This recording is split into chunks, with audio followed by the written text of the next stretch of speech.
rage, anger, frustration. Those are three words that are different, yet they each have their own ties towards each other.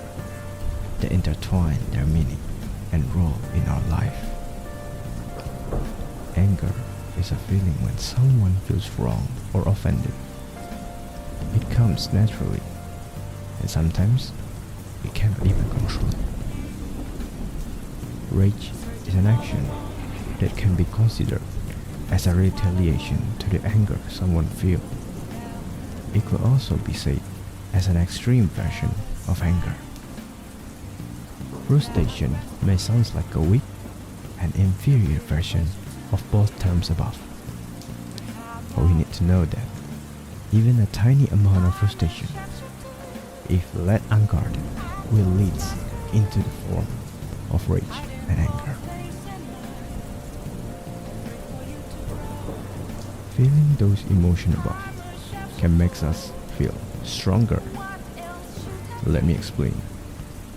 Rage and anger makes us to be the one in the dominant side, makes us in the position of the wrong, which automatically makes us much more defensive and aggressive towards any sort of retaliation or disagreement based on what we think. Strong emotion sometimes can help us in particular situations, such as making us stimulated, and can also motivate us to do anything. But it also depends on the types of action and situation we are facing. For example, rage that leads us to harm other people is certainly not a good thing. While on the other hand, let's say, a rage makes us feeling motivated to study or even work in order to catch up to someone or to fulfill our life needs. Those are some situations in which case rage can be used to our favor. Rage and anger are weakness, no matter what other people say. But the different point of view of those terms can change a lot of things.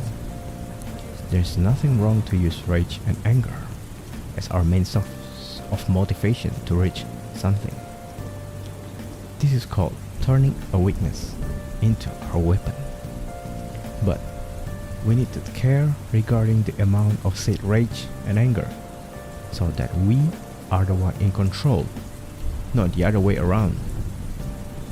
The people who depends too much on the rage and anger as the source of their motivation often feels too intoxicated and addicted that the situation which happened will certainly be they will be led and controlled by their own emotion.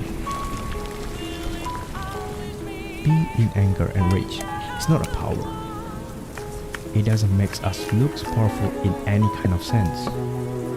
While on the outside, a person who is in a state of rage will look more fearsome and terrifying.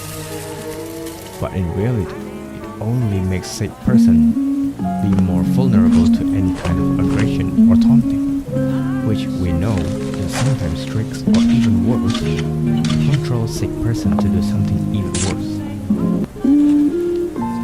Some other cases, which also can be tied to the control before, about our response.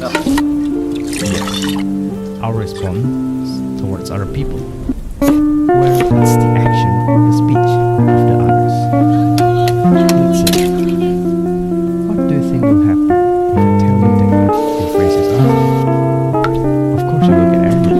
That's the natural reaction. It's normal and expected. The moment we get angry in response to the other people's remark or disagreement of us, we already let our emotion control us. Why must we get angry? Why must we get sad? Why should we feel embarrassed? We need to control our emotion, not the other way around. It does sound impossible, but let us say it like this. If we are the one in charge of our reaction, we will be much more comfortable and in peace towards our situation and feeling. We are not acting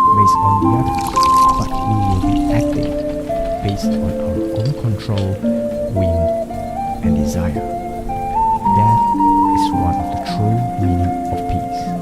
A strong person is the one who can frame their emotion, whether it is about the limits of certain type of emotion or about the action and reaction